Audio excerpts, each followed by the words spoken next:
Hey everybody, it's David Dyer, and welcome to Idioms episode 29. I'm your host, and Idioms is my mini-cast.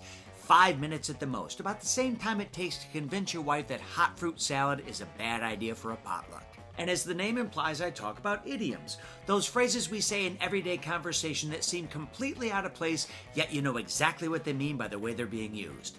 Good, so let's go. This is Idioms episode 29, and the idiom we're going to cover today is more bang for your buck. You've heard it. You can pay $100 for a ticket to go see Jerry Seinfeld at Caesar's Palace, or $15 to go see me at the Silver Dollar Saloon in Cedar Springs. Now sure, the cheese sticks might give you an upset stomach, but if I'm even half as funny as Jerry, it's still more bang for your buck. Literal meaning, to set your pet deer up on a date where he's sure to get some action.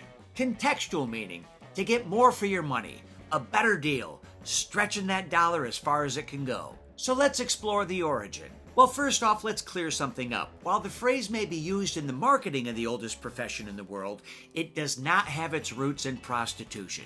So get your mind right and let's move on. And we're going to use our good old friends at phrases.org.uk for our resource on most of this one. They say the first evidence of this saying in print is from a 1940 trade magazine called Metals and Plastics Publications. How about reading that while you're waiting to get your teeth cleaned? But its presence in our vernacular began around the early 1950s when it started being used by the government regarding the military. Now, Pepsi, of Pepsi-Cola, used a similar phrase in a 1950 ad campaign that claimed Pepsi gave you more bounce to the ounce. I don't know if they were referring to the bounce as the caffeine jolt or the fat you'd be putting on, but I'll tell you what, that's the slogan that brothels ought to be using. Hey, this is Trixie.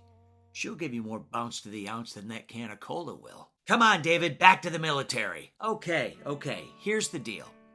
In 1953, Dwight D. Eisenhower was our president, and as many of you may know, Ike, as he was known, was a military man through and through. Less than 10 years prior to this, he was the supreme commander of the Allied forces in Europe during World War II. And in 1953, we started feeling pressure from the communists in what was called the Reds under the bed threat. However, Ike was also a Republican, and the Republican strategy at the time was to decrease the size of government and its spending. But how do you do that while still maintaining a strong defense? Simple. You decrease the budget of the military while you increase its power. Here's what you do. You get together the U.S. Joint Chiefs of Staff and you collectively come up with something that was called the New Look. And the New Look was based on the success the United States had in using nuclear weapons to end World War II. I know what you're thinking. He said success of nuclear weapons. I did. The reality is this.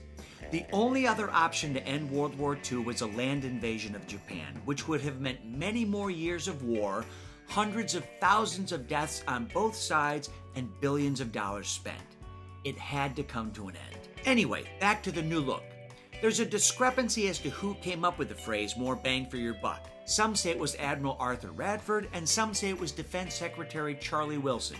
Either way, doesn't matter. It's here. But in an effort to decrease military expense, it was determined that the strategy moving forward would be to utilize nuclear weapons in any conflict that was considered larger than a brush fire, which I can only assume is the term used for something quite small. That strategy meant that fewer troops would be involved, and that strength would be replaced by the much more powerful and much less expensive nuclear bomb.